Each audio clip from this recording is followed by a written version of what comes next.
سورۃ الاحزاب کی آیات آ رہی ہیں 28 سے لے کے آنورڈ آیت نمبر 34 تک. ان میں کئی ایک اہم ٹاپکس ڈسکس ہونے جا رہے ہیں، اور خصوصاً یہ جو سورۃ الاحزاب کی آیت نمبر 28 اور 29 ہے، اس میں ایک بڑا آپ صلی اللہ علیہ وآلہ وسلم کی زندگی کا ایک دکھ بھرا جو ہے واقعہ ڈسکس ہونے جا رہا ہے. اور یہ دکھ آپ صلی اللہ علیہ وآلہ وسلم کو آپ کی بیویوں کی وجہ سے پہنچا، اور اس میں بھی خصوصاً سیدہ عائشہ اور سیدہ حفصہ رضی اللہ تعالی عنہما وعلیہم السلام. آپ صلی اللہ علیہ وآلہ وسلم کی ان دو بیویوں کی وجہ سے بالخصوص اور باقی ازواج مطہرات کی وجہ سے بالعموم آپ صلی اللہ علیہ وآلہ وسلم کو سخت دلی صدمہ پہنچا. اس کو واقعہ ایلا بھی کہا جاتا ہے. آپ صلی اللہ علیہ وآلہ وسلم اپنی بیویوں سے 1 مہینہ تک ناراض رہے، کسی بیوی کے ساتھ گفتگو نہیں کی، کسی کو اپنے قریب نہیں کیا، اور حتیٰ کہ یہ آیات سورۃ الاحزاب کی نازل ہوئی جن میں اسپیسیفکلی اللہ تعالیٰ نے نبی صلی اللہ علیہ وآلہ وسلم کی بیویوں کو جو امت کی مائیں ہیں بڑے سخت انداز میں ڈانٹا کہ ہمارے محبوب صلی اللہ علیہ وآلہ وسلم کے ساتھ اس طریقے سے مس بہیو مت کرو. آپ صلی اللہ علیہ وآلہ وسلم کو اس نظر سے مت دیکھو کہ وہ تمہارے شوہر ہیں، بلکہ وہ اللہ کے محبوب صلی اللہ علیہ وآلہ وسلم ہے. اور ظاہر ہے کہ آپ صلی اللہ علیہ وآلہ وسلم نے پوری امت کے لیے رول ماڈل بننا تھا، تو آپ صلی اللہ علیہ وآلہ وسلم بھی انہی تکلیف سے گزارے گئے جو عموماً عام لوگ بھی جن تکلیف سے گزرتے ہیں. تبھی تو آپ صلی اللہ علیہ وآلہ وسلم اپنی امت کے لیے رول ماڈل ہیں. تو آپ صلی اللہ علیہ وآلہ وسلم کو بھی اپنی بیویوں کی وجہ سے، ان کی زبان کی وجہ سے تکلیف اٹھانی پڑی. اور اسی کانٹیکسٹ میں آپ کو یاد ہوگا کہ میں نے مسئلہ نمبر 105 بھی ریکارڈ کروایا تھا آج سے تقریباً 3 سال قبل، جنید جمشید پر گستاخی کے الزام کا تحقیقی جائزہ، جس میں نے یہ بات بتائی تھی کہ جنید جمشید صاحب نے جو الفاظ استعمال کیے ان الفاظ کی انٹینسٹی کے اوپر تو گفتگو کی جا سکتی ہے، لیکن فی نفس ہی جو ان کا وہ ٹاپک تھا، وہ ٹاپک اس سے بھی زیادہ شد و مد کے ساتھ قرآن حکیم میں سورۃ الاحزاب اور سورۃ التحریم، سورۃ الاحزاب پارہ نمبر 21 میں آیت نمبر 28، اور اس کے ساتھ ہی سورۃ التحریم پارہ نمبر 28 کی جو آخری سورت ہے اس کی پہلی 5 آیات کے اندر پورے پیشن کے ساتھ وہ واقعہ ڈسکس ہوا ہے. آپ صلی اللہ علیہ وآلہ وسلم کو جو اپنی بیویوں کی وجہ سے تکلیف اٹھانی پڑی، لہٰذا ان چیزوں کی ڈسکشن نہ تو امہات المومنین کی شان میں کوئی گستاخی ہے، اس کی وجہ یہ ہے کہ وہ ڈسکشن بیسیکلی آپ صلی اللہ علیہ وآلہ وسلم کے دفاع میں ہے. اور جب بات آپ صلی اللہ علیہ وآلہ وسلم کی دفاع کی ہوگی تو پھر ان کے مقابلے پر کسی کو اس کا کتنا مرتبہ ہے، کیونکہ آپ صلی اللہ علیہ وآلہ وسلم کی مبارک ذات اتنی ڈومیننٹ ہے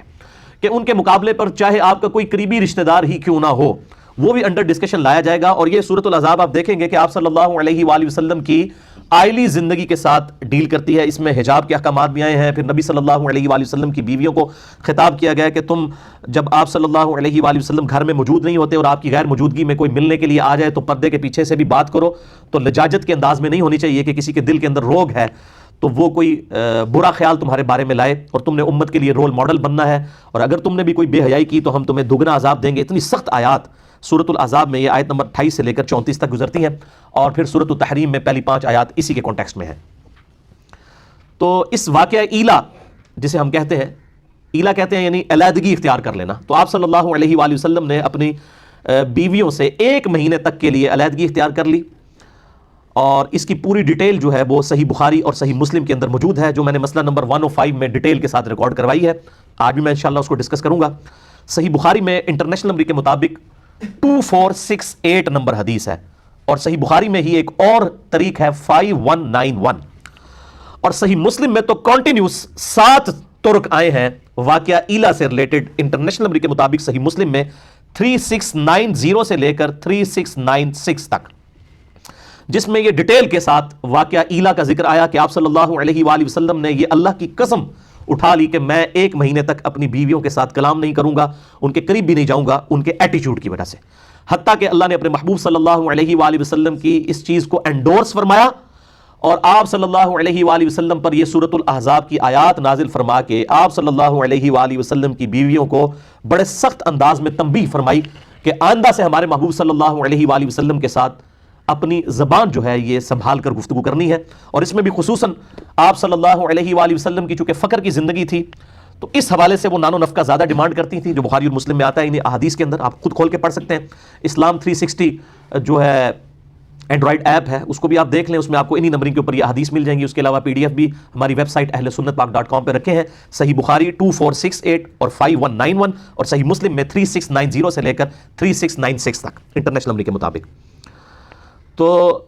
آپ صلی اللہ علیہ وآلہ وسلم کی دلجوئی اللہ تعالیٰ نے فرمائی، اور امہات المومنین سے کہا کہ ہمارے نبی صلی اللہ علیہ وآلہ وسلم کے ساتھ اسی طریقے سے تمہیں فقر کے ساتھ اسی غربت کی حالت میں زندگی گزارنی ہوگی، آپ سے ایکسٹرا آرڈنری کوئی ڈیمانڈ نہیں کرنی ہوگی۔ اور یہ نہ سمجھیے گا کہ وہ ایکسٹرا آرڈنری ڈیمانڈ ان کی کوئی بہت زیادہ تھی، یعنی صحیح بخاری اور صحیح مسلم کی متفق علیہ حدیث ہے کہ ام عائشہ رضی اللہ تعالیٰ عنہ کہتی ہیں کہ نبی صلی اللہ علیہ وآلہ وسلم کی وفات تک ہماری یہ حالت تھی کہ بعض اوقات 1 مہینہ، بعض اوقات 2 مہینہ، بعض اوقات 3 مہینے تک ہمارے گھر میں چولہا نہیں جلتا تھا، 2 کالی چیزوں پر گزارا ہوتا تھا، کھجور اور پانی۔ اور وہ بھی یہ نہ سمجھے کہ کوئی ٹنوں کے حساب سے کھجوریں تھیں، 2 کھجوریں اور 1 میٹھا پانی کا پیالہ صبح کے وقت، اور 2 کھجوریں اور 1 میٹھا پانی کا پیالہ، جو اس وقت ایک ایشو تھا ریگستانی علاقے میں میٹھا پانی کا حصول،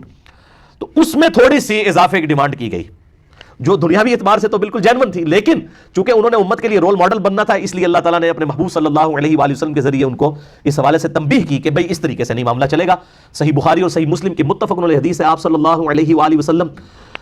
یہ دعا فرمایا کرتے تھے، اے اللہ محمد اور آل محمد صلی اللہ علیہ وآلہ وسلم کو بس اتنا ہی رزق دینا کہ ان کی روح اور جسم کا رشتہ برقرار رہے، سبسسٹنس لیول کے اوپر رزق چاہیے، اس سے زیادہ نہیں چاہیے۔ اس حوالے سے بے شمار احادیث ہیں بخاری اور مسلم میں رقت انگیز، اسے کتاب الرقاق کہا جاتا ہے، صحیح بخاری میں کتاب الرقاق چیپٹر ہے، صحیح مسلم میں کتاب الزہد چیپٹر ہے، اور یہ کمبائنڈ فارم میں آپ کو مشکات المصابیح کی 3 جلد کے اندر کتاب الرقاق نام کا جو چیپٹر ہے، دل میں رقت اور سوز و گداز پیدا کرنے والی احادیث، اس میں آپ کو یہ ساری کمبائنڈ فارم میں بخاری، مسلم، ابو داؤد، ترمذی، نسائی، ابن ماجہ کی احادیث مل جائیں گی، اور میں نے اس پہ ایک ڈیٹیل لیکچر بھی ریکارڈ کروا دیا ہے۔ مسئلہ نمبر 51 ہماری ویب سائٹ اہلسنتپاک.com پہ، دنیا پرستی کی مذمت، دنیا کی محبت کی مذمت، حرام خوری کی مذمت، دنیا پرستی کی محبت کی مذمت اور اس کا علاج، جس میں میں نے 11 آیات کراس ریفرنس کے طور پر قرآن حکیم سے اور 17 صحیح الاسناد احادیث صحیح بخاری اور صحیح مسلم سے پرٹیکولرلی اسی ٹاپک کے اوپر ڈسکس کی ہیں۔ آج میں ان کو ریپیٹ نہیں کرتا ورنہ 1.5 گھنٹہ تو انہی احادیث اور آیات کے اوپر لگ جائے۔ آج ہم چونکہ واقعہ ایلا کو ڈسکس کرنے جا رہے ہیں، تو وہ واقعہ ایلا جو ہے صحیح بخاری 2468 اور 5191 اور صحیح مسلم 3690 سے لے کر 3696 تک ڈیٹیل واقعہ سیدنا عبداللہ ابن عباس رضی اللہ تعالی عنہما روایت کرتے ہیں۔ میں وہ حدیث آپ کو یعنی فی البدی سنا دیتا ہوں کہ سیدنا عبداللہ ابن عباس رضی اللہ تعالی عنہما کہتے ہیں کہ میرے دل میں بڑے عرصے سے یہ خواہش تھی کہ قرآن حکیم میں نبی صلی اللہ علیہ وآلہ وسلم کی وہ کون سی 2 بیویاں ہیں جن کو اللہ تعالیٰ نے اتنے سخت الفاظ کے اندر خطاب فرمایا، اور وہ سورہ التحریم کے اندر موجود ہے۔ سورہ التحریم پارہ نمبر 28 میں آیت نمبر 4، اعوذ باللہ من الشیطان الرجیم، ان تتوبا الی اللہ فقد صغت قلوبکما، اگر تم اللہ کی طرف رجوع لاؤ تو بے شک تمہارے دل جو ہیں وہ ٹیڑے ہو چکے ہوئے ہیں، راہ راست سے ہٹ چکے ہوئے ہیں، یعنی تم دونوں، اور یہ یعنی 2 کا صیغہ عربی میں استعمال ہوا ہے، جمع کا صیغہ استعمال ہوا ہے، یعنی تم دونوں بیویوں کے دل ٹیڑے ہو چکے ہیں، نبی صلی اللہ علیہ وآلہ وسلم کے ساتھ مس بہیو کرنے کی وجہ سے اللہ کی طرف توبہ لاؤ۔ اب یہ بڑے سخت الفاظ تھے، ظاہر ہے کہ ایک امہات المومنین کا معاملہ ہے، تو ابن عباس رضی اللہ تعالیٰ عنہما کے الفاظ ہیں، یہ بڑی ڈیٹیل حدیث ہے، 4-5 صفحوں کی حدیث ہے بخاری اور مسلم میں، جس کا میں نے نمبر بتایا۔ وہ کہتے ہیں کہ میں بڑا جو ہے وہ ریلیکٹنٹ تھا کہ میں سیدنا عمر فاروق رضی اللہ تعالیٰ عنہما جو امیر المومنین تھے، میں ان سے یہ ڈسکس کروں یہ آخر کون سی 2 بیویاں ہیں جن کے بارے میں اتنے سخت الفاظ آئے کہ تمہارے دل ٹیڑے ہو چکے ہیں، راہ راست سے ہٹ چکے ہیں، ایک طرف جھک چکے ہیں، تو میں آپ رضی اللہ تعالیٰ عنہ سے ان بیویوں کے بارے میں پوچھوں۔ تو وہ کہتے ہیں کہ ایک دفعہ حج کے موقع پر ہم راستے میں سفر میں تھے، تو میں نے سیدنا عمر فاروق رضی اللہ تعالیٰ عنہ علیہ السلام کو وضو کروایا، اور وہ رفع حاجت کے لیے پہلے چلے گئے، ان کے لیے میں پانی لے کر کھڑا ہوا، تو انہوں نے استنجا کیا، اس کے بعد وضو کیا، اور میں نے اس وقت ذرا ان کی یعنی ایک فرینڈلی ماحول دیکھتے ہوئے میں نے امیر المومنین سے عرض کی کہ یا امیر المومنین، میرے دل میں بڑے عرصے سے خواہش ہے کہ میں آپ رضی اللہ تعالیٰ عنہ سے نبی صلی اللہ علیہ وآلہ وسلم کی ان 2 بیویوں کے بارے میں پوچھوں کہ وہ کون سی 2 بیویاں ہیں جن کے بارے میں اتنے سخت الفاظ قرآن حکیم کے اندر آئے، سورہ التحریم کی آیت نمبر 4 میں بھی اور سورۃ الاحزاب میں آیت نمبر 28 کے اندر، وہ ہم بعد میں آیات پڑھیں گے تو آپ کو اندازہ ہوگا کہ کتنے سخت الفاظ اللہ تعالیٰ نے جو ہے اس حوالے سے نازل فرمائے۔ تو سیدنا عمر فاروق رضی اللہ تعالیٰ عنہ نے کوئی اس میں لحاظ، کوئی گستاخی نہیں سمجھی، انہوں نے سیدھا کہا کہ عائشہ اور حفصہ رضی اللہ تعالیٰ عنہما، ان میں سے حالانکہ ایک ان کی بیٹی بھی تھی، ایک سیدنا ابوبکر صدیق کی بیٹی سیدہ عائشہ بنت ابی بکر، اور دوسری طرف سیدہ حفصہ بنت عمر رضی اللہ تعالی عنہم اجمعین وعلیہم السلام اجمعین. اور پھر کہتے ہیں میں نے کہا امیر المومنین میں تو بڑا ڈر رہا تھا آپ سے پوچھتے ہوئے. تو انہوں نے کہا کہ دین کا مسئلہ پوچھنے میں کوئی شرم و حیا نہیں کرنی چاہیے. ڈرنے والا کون سا معاملہ تھا تو مجھ سے پہلے پوچھ لیتے. اس میں شرم و حیا نہیں کرنی چاہیے, دین کا جو معاملہ ہے اس کو ڈسکس کرنا چاہیے. اب ظاہر سیدنا عمر کے زمانے میں تو یہ بیماریاں نہیں تھیں نا جو آج کل ہیں کہ آپ کوئی قرآن کی آیت حدیث ڈسکس کر لیتے ہیں. کبھی کہتے ہیں وہ نبی کی گستاخی ہوگی, کبھی کہتے ہیں کسی بزرگ کی گستاخی ہوگی, کبھی کہتے ہیں کسی صحابی کی گستاخی ہوگی, کبھی کہتے ہیں نبی صلی اللہ علیہ وآلہ وسلم کی کسی بیوی کی گستاخی ہوگی. اس طرح کی یعنی جو بیماریاں جو آج ہمارے اس معاشرے میں پروان چڑھ چکی ہیں اس زمانے میں تو موجود نہیں تھیں. تو پھر سیدنا عمر فاروق رضی اللہ تعالیٰ عنہ سے انہوں نے عرض کیا کہ مجھے یہ ڈیٹیل واقعہ بتائیں. بخاری و مسلم کی اسی حدیث میں آتا ہے. تو سیدنا عمر نے کہا کہ میں تمہیں سناتا ہوں کہ جب ہم ہجرت کر کے مدینہ شریف آئے تو ہمیں ایک خاص ایکسپیرینس کرنا پڑا. جب تک ہم مکے میں آباد تھے تو ہماری بیویاں ہمارے بڑے کنٹرول میں رہتی تھی, اور اسلام آنے سے پہلے تو عورتوں کو ایز سچ کوئی مقام حاصل نہیں تھا. اس وجہ سے کبھی کسی عورت کی جرت نہیں ہوتی تھی کہ وہ اپنے خاوند کے ساتھ کسی معاملے میں زبان درازی کرے. لیکن جب اسلام آیا اور قرآن حکیم میں عورتوں کے حقوق نازل ہوئے تو ان حقوق نازل ہونے کی وجہ سے ظاہر ہے ایک بندہ ایک اس باؤنڈری کے اندر ہے پھر تو بات ٹھیک ہے, لیکن اسی کی پلی لیتے ہوئے سیدنا عمر کہتے ہیں کہ ہماری عورتیں جو ہے نا وہ ہم پہ شیر ہونا شروع ہو گئی. مطلب یہ ہوتا ہے, یہ نیچرل چیز ہے کہ جب آپ کسی کو اتھارٹی دیتے ہیں, یعنی ماں باپ ہیں وہ اپنے بچوں کی داڑیاں منڈوانے کے لیے مس یوز کرتے ہیں اپنی اس رسپیکٹ کو, اور کہتے ہیں جی دیکھو جی ماں باپ کا تو حکم ہے اور میں تو حکم دینا ہوا کہ داڑھی مڈا. تو وہ ماں باپ کے ادب کو مس یوز کیا جا رہا ہوتا ہے. حالانکہ بخاری و مسلم کی متفق علیہ حدیث ہے مولا علی رضی اللہ تعالیٰ عنہ علیہ السلام سے کہ جو اطاعت ہے ماں باپ کی وہ یا کسی بھی مخلوق میں سے کسی بھی شخص کی, وہ اللہ تعالیٰ کی حدود کے اندر ہے. جہاں پر وہ اللہ تعالیٰ کے ساتھ معصیت والا معاملہ آئے گا پھر کسی کی کوئی اطاعت نہیں ہے. وہ کلیئر کٹ ہے, اور یہ کوئی راکٹ سائنس نہیں ہے. یہ جو حدیث ہے بخاری اور مسلم کی کہ تم میں سے کوئی شخص اس وقت تک مومن ہی نہیں ہو سکتا جب تک کہ میں اسے اس کے ماں باپ اولاد سب لوگوں سے بڑھ کر عزیز نہ ہو جاؤں. تو اس کا کیا مطلب ہے, صرف نعرے مارنا نہیں. مراد یہ کہ ماں باپ اولاد سب لوگ ایک طرف کھڑے ہوں, دوسری طرف نبی صلی اللہ علیہ وآلہ وسلم کا حکم ہو, آپ کی تابعداری ہو, تو اس کو ٹاپ پرائورٹی اللہ اور اس کے محبوب صلی اللہ علیہ وآلہ وسلم کی ذات ہونی چاہیے. تو سیدنا عمر کہتے ہیں کہ پھر ہماری بیویاں جو ہے وہ ہم پہ شیر ہونا شروع ہوگی, حتیٰ کہ جب ہم ہجرت کر کے مدینہ آئے تو مدینہ میں جو انصار کی عورتیں ہیں وہ پہلے ہی اپنے خاوندوں کے اوپر غالب تھیں. پھر ہماری بیویوں نے بھی جب ان کو دیکھنا شروع کیا تو ان کو ہور جنہوں کہتے ہیں پنجابی اللہ شیری ہو گئی, اور وہ ہمارے ساتھ یہ معاملہ کرنا شروع ہو گئی. پھر سیدنا عمر کہتے ہیں کہ ایک دن ایسا ہوا کہ میری بیوی نے ایک مسئلے میں میرے ساتھ زبان درازی کی, تو میں نے اسے ڈانٹا کہ تیری کیا جرت ہے کہ تو میرے ساتھ اس لہجے میں بات کر رہی ہے. تو سیدنا عمر کی بیوی نے آگے سے کہا کہ اے عمر جا کے تم اپنی بیٹی کی خبر لو حفصہ کی, جو رسول اللہ کے ساتھ اس سے بھی زیادہ سخت زبان میں بات کرتی ہے, اور نبی صلی اللہ علیہ وآلہ وسلم پورا دن غضبناک رہتے ہیں اور ناراض رہتے ہیں تمہاری بیٹی سے جو اس طریقے سے گفتگو کرتی ہے رسول اللہ کے ساتھ صلی اللہ علیہ وآلہ وسلم. اب سیدنا عمر ہو میٹھے میٹھے مسلمان تو نہیں تھے نا, وہ تو بالکل اسٹریٹ فارورڈ مسلمان تھے. انہوں نے کہا سیدھی تیسی یہ کیسے ہو سکتا ہے. سیدنا عمر فاروق رضی اللہ تعالیٰ عنہ اسی ٹائم گھر سے نکلے اور اپنی بیٹی حفصہ کے پاس گئے اور کہا کہ میں نے تیرے بارے میں ایسی بات سنی ہے, کیا تو واقعی نبی صلی اللہ علیہ وآلہ وسلم کے ساتھ اس طریقے سے گفتگو کرتی ہے. انہوں نے کہا ہاں میں کرتی ہوں. دوسری روایت میں آتا ہے کہ انہوں نے پکڑ کے ان کا گلا دبانا شروع کر دیا اور مارنا شروع کر دیا.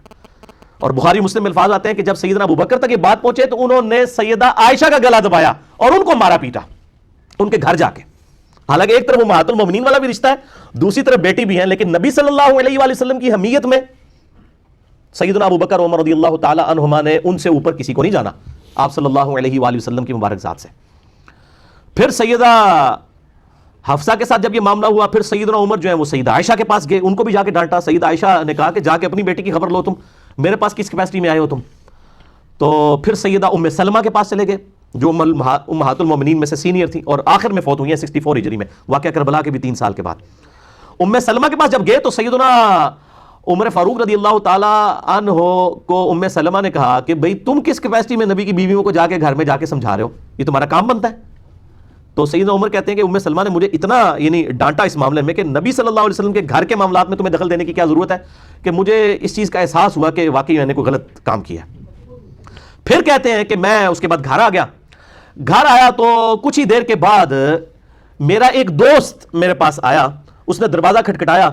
اور اس نے کہا کہ جی بہت بری خبر لے کے آیا ہوں. تو سیدنا عمر فاروق رضی اللہ تعالیٰ عنہ کہتے ہیں کہ ان دنوں ہمیں جو غسان کا بادشاہ تھا عیسائی, اس کی طرف سے حملے کا ڈر تھا مدینہ شریف پہ. تو میں سمجھا شاید غسانی بادشاہ جو ہے وہ اپنی فوجوں کے ساتھ حملہ آور ہو گیا. تو میں نے کہا کہ کیا وہ غسانی بادشاہ آ گیا. انہوں نے کہا نہیں نہیں, نبی صلی اللہ علیہ وآلہ وسلم نے اپنی بیویوں کو طلاق دے دی ہے.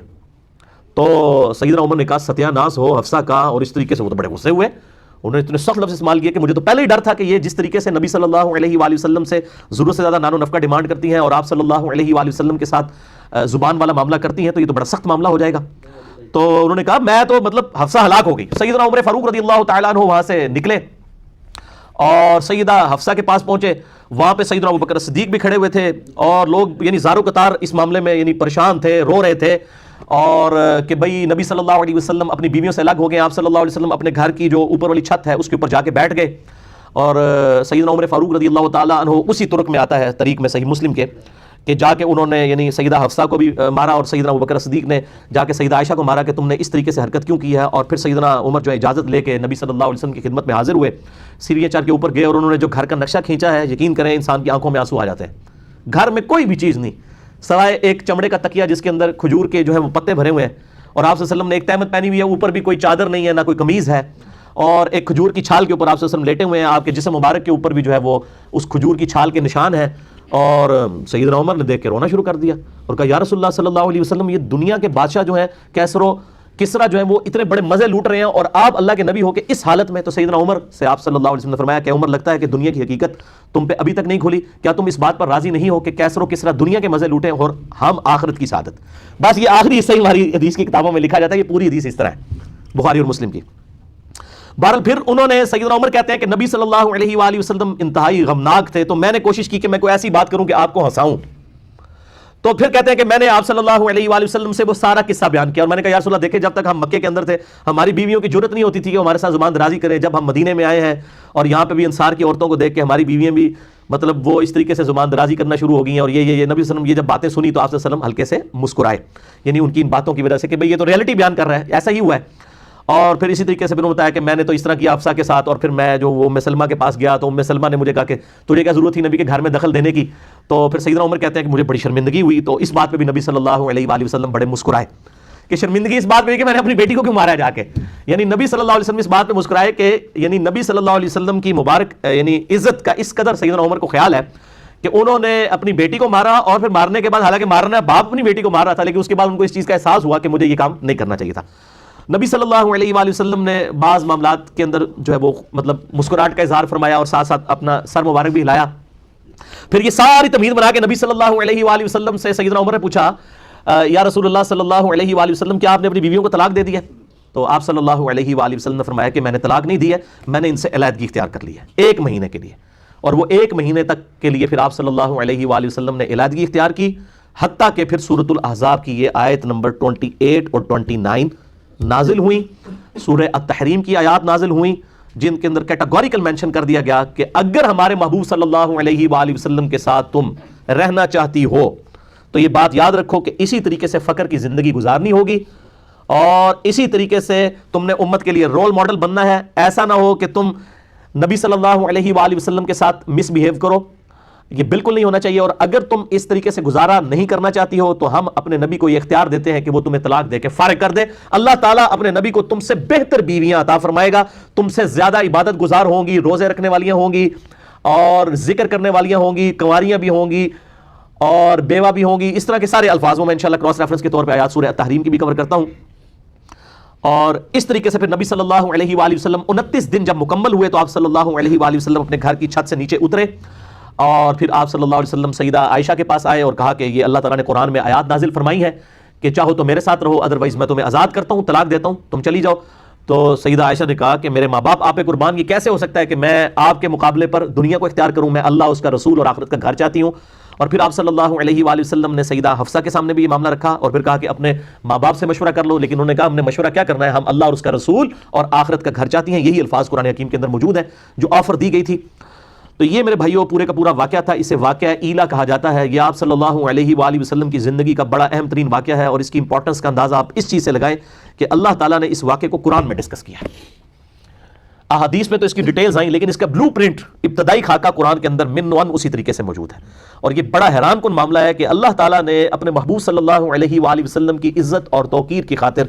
بالکل اس چیز کا خیال نہیں کیا کہ آپ کی بیویاں قیامت تک ڈسکس ہوں گی, اس حوالے سے کہ جو انہوں نے نبی صلی اللہ علیہ وآلہ وسلم کے ساتھ اس طریقے سے